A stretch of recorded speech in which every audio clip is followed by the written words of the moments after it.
Out of all the things that I get to do on a regular basis, one of the things I still enjoy more than anything is leading worship.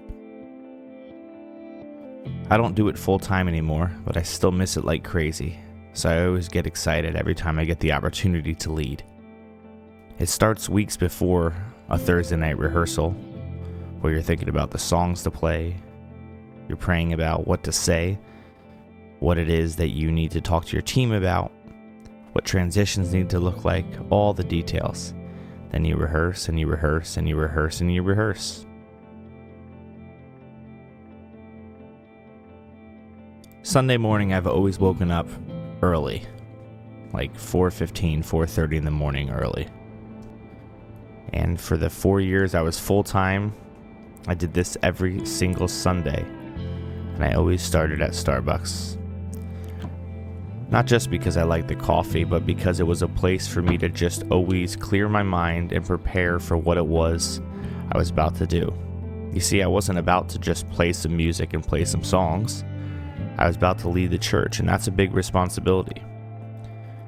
So I always did the same thing every single Sunday.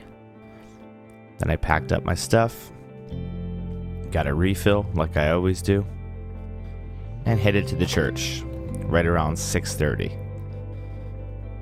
On the way over, I would do some vocal warm-ups. I always made sure I was the first person there. It allowed me to kind of be on the empty stage and start to work on a few things while simultaneously just practicing and putting any final things into place so that I could lead efficiently.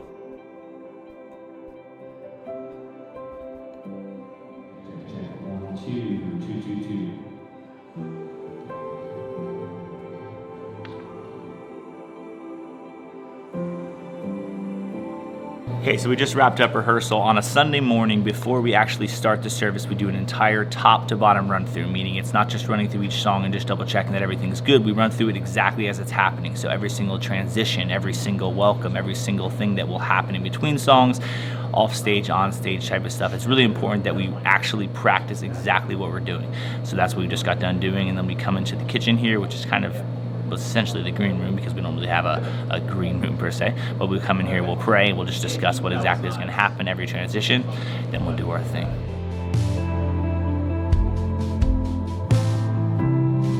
So we just wrapped up our first service. Everything went really, really well. We have 3 services here at Faith Church. So we have an 8:30 and 9:45 and 11:15. The first service is a little bit shorter than the other 2. So we actually have 1 less song in the first service and 2 in the other. So what I want to do now is, for this part, because it's something I've been wanting to update for a while, is be able to let you hear my in-ear mix. What do we hear on a typical Sunday? I have a video on my channel that has quite a bit of views and a lot of people liked, and I figured I should kind of maybe update it every once in a while.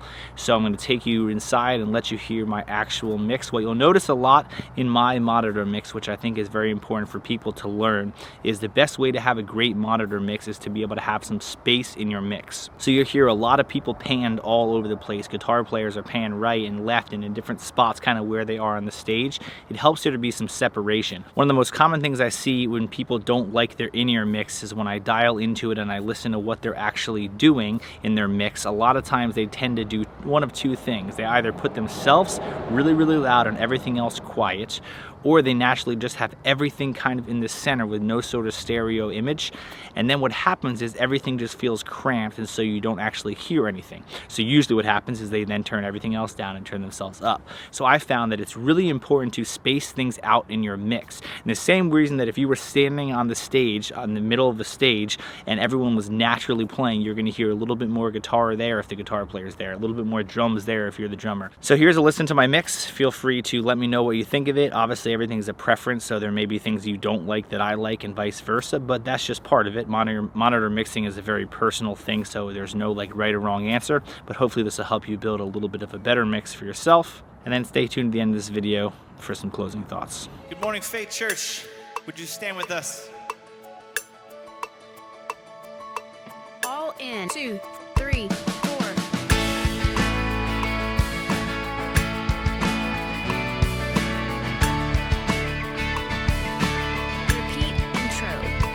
Sing in confidence this morning because we have a God who fights our battles for us. So let's lift it up and declare it this morning.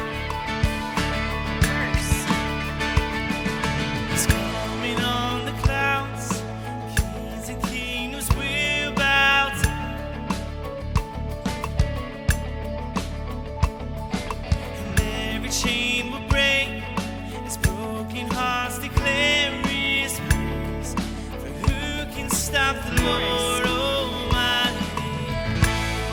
Our God is a lion, the Lion of Judah. He's roaring with power and fighting our battles, and every knee will bow before Him. Our God is the Lamb that was slain for the sins of the world. His blood breaks the chains, and every knee will bow before the Lion and the Lamb, and every knee will bow before Him.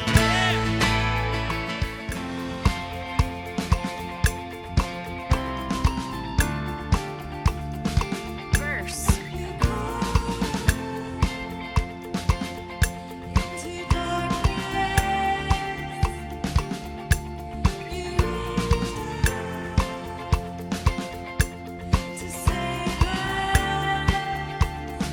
Pre-chorus.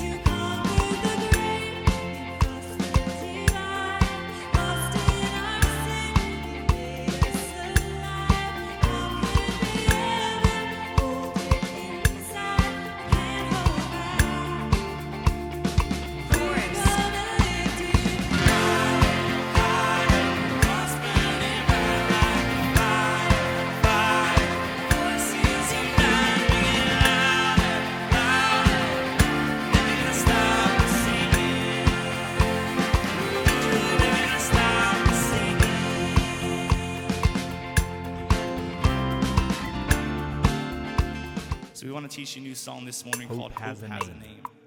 And the chorus is simple. It says, Hope has a name. 2, His name 3, is Jesus. 4. That's the hope we sing about. That's what we believe, and that's why we worship, because He is faithful, and He always will be. So as you become familiar with the song, we encourage you to sing it with us and just declare this truth. Verse. There is a song, I know it well, a melody that's never failed. On mountains high, in valleys low, my soul will rest, my confidence in You. Chorus. Hope has a name, His name is Jesus. My Savior's cross has set the sinner free. Hope has a name, His name is Jesus. Oh, Christ be Interlude. praised. I have been told.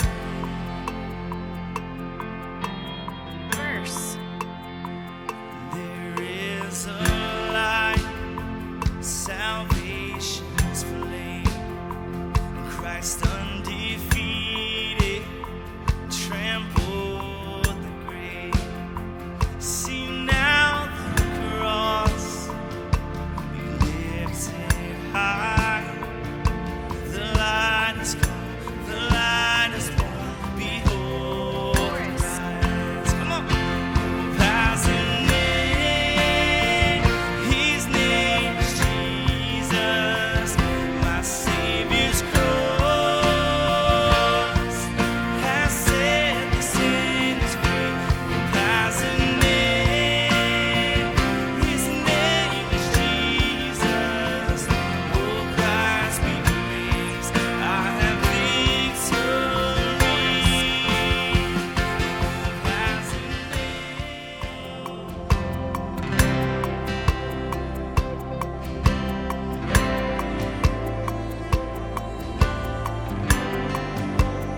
Verse. You calm the raging seas, you bring the storms to cease. But even in the aftermath, I knew the trouble too shall pass. Clouds fill the atmosphere, waves swell through doubt and fear. But in the middle of the storm, You show me I am not alone. My hope is found in Jesus.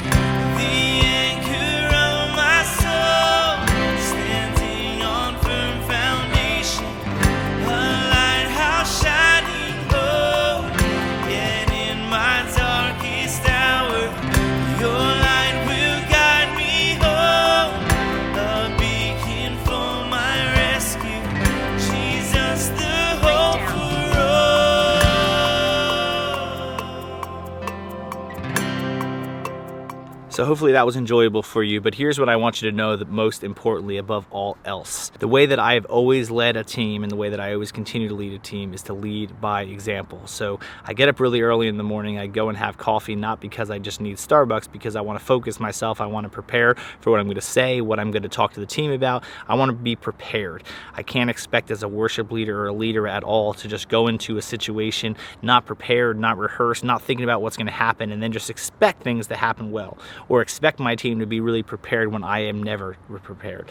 So I've always found it to be incredibly important that I practice what I preach. So if I tell people they need to show up on time, if I tell people they need to be prepared, they need to know every little detail about what's happening in the service, I better be prepared myself, because then they feel an additional accountability of knowing that I'm going to know when things aren't good or bad. But it's also important to recognize the things that happen really, really good as well, so that when they do things well, they also know you're paying attention to those things. I make it a practice to make sure that I also compliment people as much as I tell people they need to work on certain things if I notice it. So hopefully this is helpful to you. Just a great overall Sunday. Glad you could be a part of my little journey as a worship leader and a video production guy, and just wanted to kind of update this video, and hopefully you liked it.